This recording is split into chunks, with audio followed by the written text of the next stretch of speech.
Deep beneath layers of sand on Virginia's Nottoway River lies a secret that could fundamentally change everything we thought we knew about who reached America first.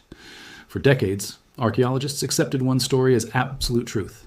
But in the 1990s, they discovered something that shattered that narrative entirely, and the implications are still being debated by scientists around the world today.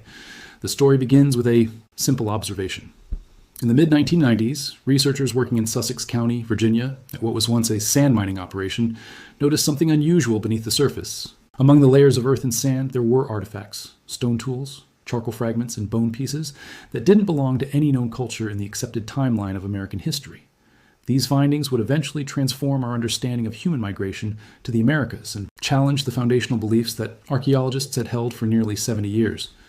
For most of the 20th century, American archaeology operated under what scholars called the Clovis first paradigm. This theory stated definitively that the first humans to arrive in North America were members of the Clovis culture, a group that supposedly crossed into the continent from Siberia approximately 13,500 years ago via a land bridge called Beringia. These early hunters, the story went, followed massive game animals like mammoths and bison across frozen landscapes, and from there they populated the entire New World. It was a neat, tidy narrative that seemed to explain everything. Clovis points, those distinctive spear tips first discovered near Clovis, New Mexico in the 1930s, became the signature of the earliest Americans. This theory wasn't just accepted, it was defended with almost religious fervor. Any evidence that contradicted it was dismissed, re-examined suspiciously, or simply ignored. When other sites in North America suggested earlier human occupation, mainstream archaeology turned a skeptical eye.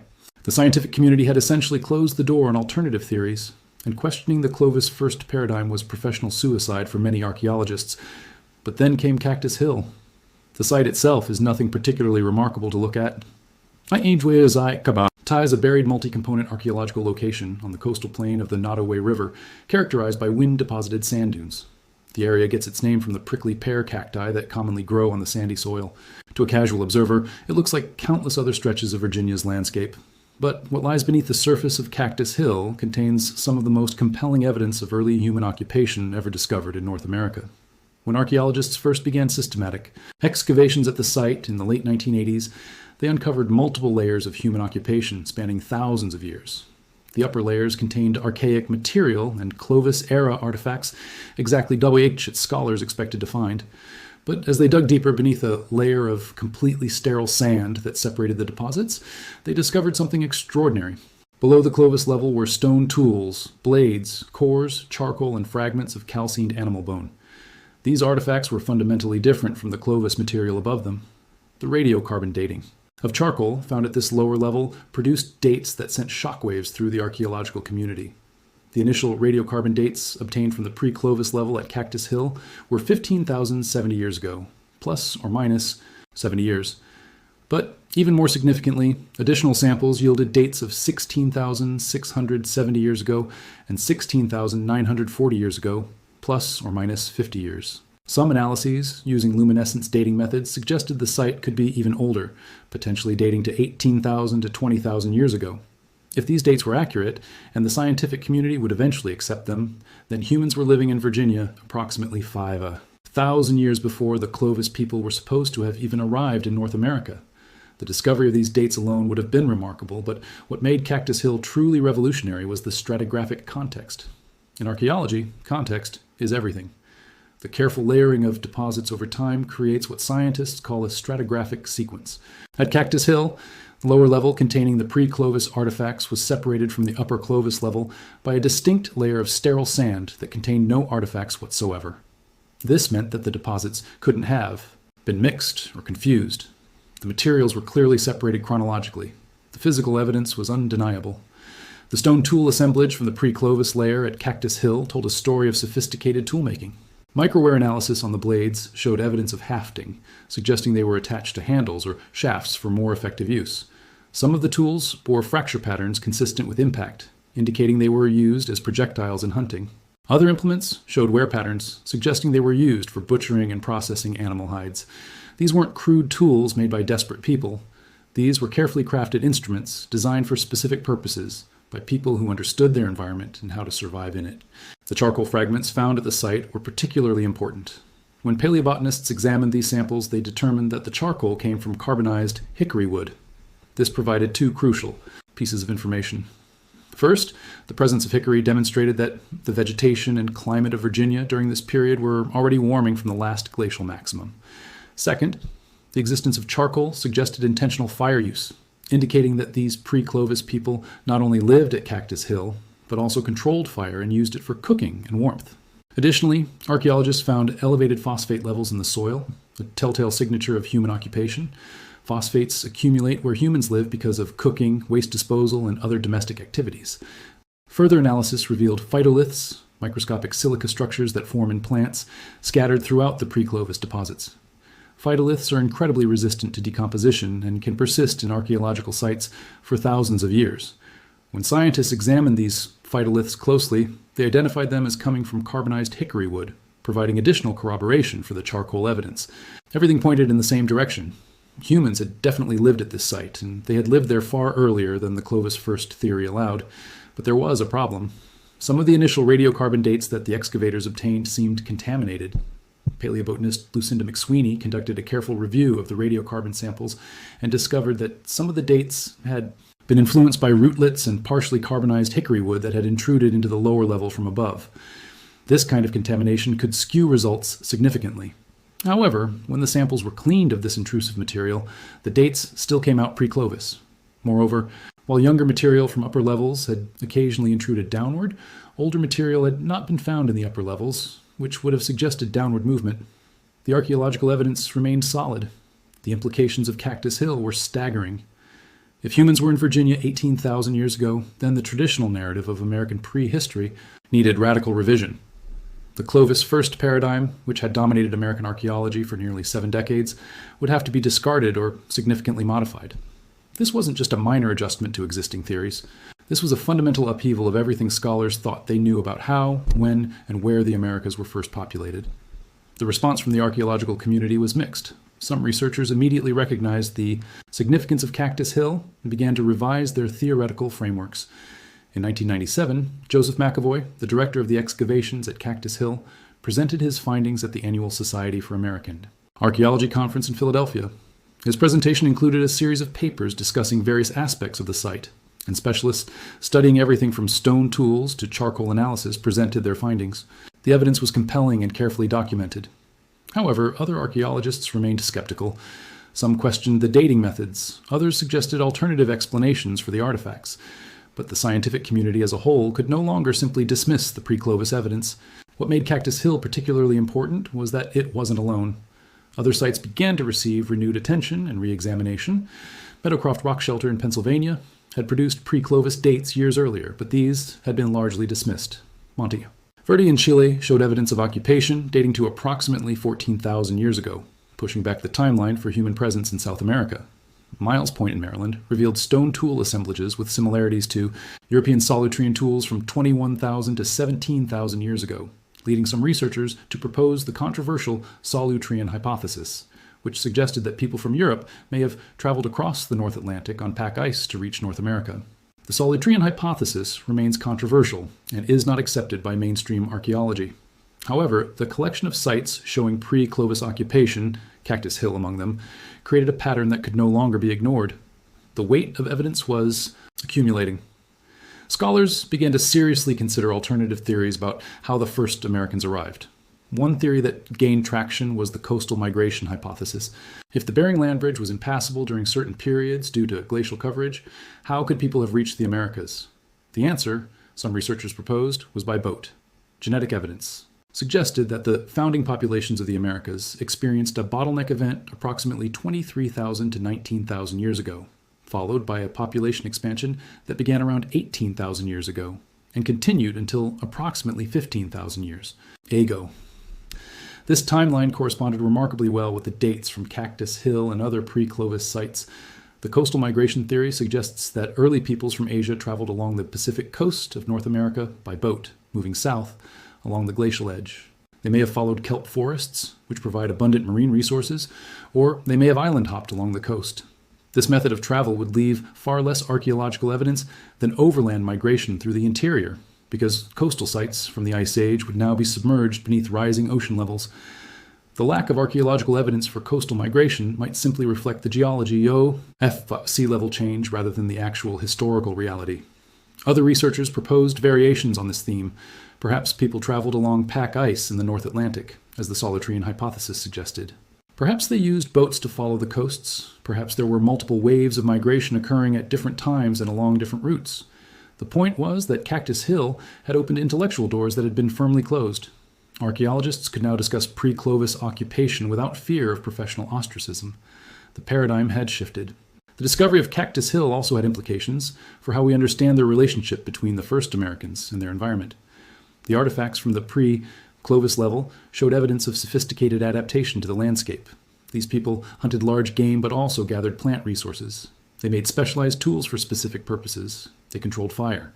They understood their environment well enough to know where to find hickory trees and how to use the wood they provided. Over thousands of years, living in what would become Virginia, these pre-Clovis peoples developed strategies for survival that worked. When the climate changed and new populations arrived, bringing Clovis technology, the landscape around the Nottoway River had already been home to human beings for millennia. The physical landscape around Cactus Hill has changed dramatically since humans first arrived 18,000 years ago.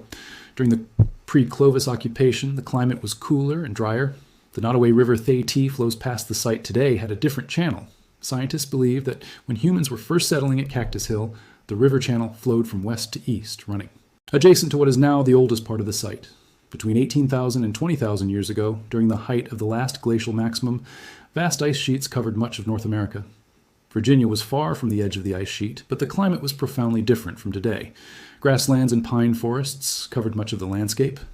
The megafauna that we associate with the Ice Age, woolly mammoths, giant ground sloths, saber-toothed cats, and enormous beavers, roamed the continent.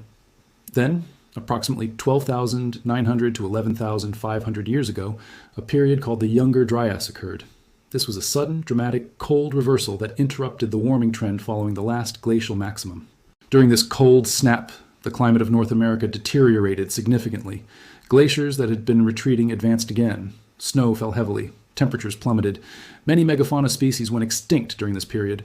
The Younger Dryas lasted approximately 1,200 years and had profound effects on human populations.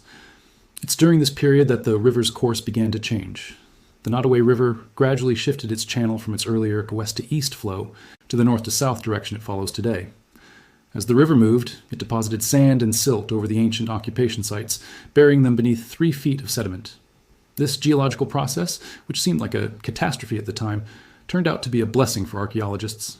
The sand and silt that buried the pre-Clovis artifacts at Cactus Hill also preserved them. The stable, protective layers kept the materials from being disturbed by later human activity, weather, or biological decay. When archaeologists finally excavated the site in the late 20th century, they were opening a time capsule that had been sealed for thousands of years. The careful layering of deposits made it possible to establish a chronology with confidence. The discovery of Cactus Hill raised fascinating questions about the nature of human settlement in early North America. How many pre-Clovis sites exist? How many have been destroyed without study by modern development? How many remain undiscovered, waiting beneath the surface for archaeologists to find them? Virginia, it turns out, has multiple sites suggesting early humans in occupation. The Brook Run Jasper Quarry in Culpeper County, designated as Site 44CU-122, was revealed to be one of the oldest known locations of humans in Virginia. Here, approximately 11,000 years ago, Paleo-Indians excavated a quarry 12 feet deep into rare jasper deposits. They extracted this valuable stone and transported large chunks of it away to other locations where they could work it more safely. The Thunderbird site near Front Royal shows evidence of occupation beginning around 10,000 years before the Common Era and continuing for thousands of years. Bands of people visited this quarry repeatedly throughout the Paleo-Indian and Archaic periods. These sites demonstrate that early peoples in Virginia were not simply passing through or making temporary camps. They were actively managing their landscape, identifying valuable resources, and returning to productive sites repeatedly over generations. The discovery of quarry sites with clear evidence of sustained exploitation shows that these pre-Clovis and early Clovis peoples had sophisticated knowledge of the higher environment.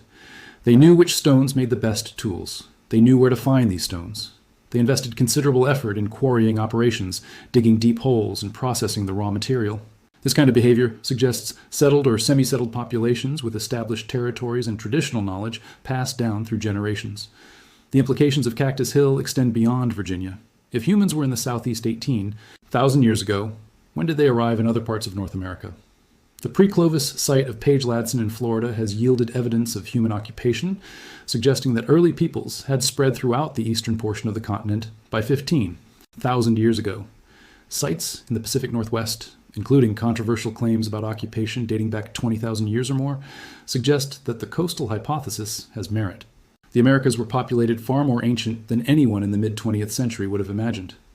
The Clovis people, who were once thought to be the founders of civilization in the New World, were actually relatively recent arrivals to a continent that had already been home to human beings for thousands of years. What happened to the pre-Clovis populations? Did they die out? Did they merge with the incoming Clovis peoples?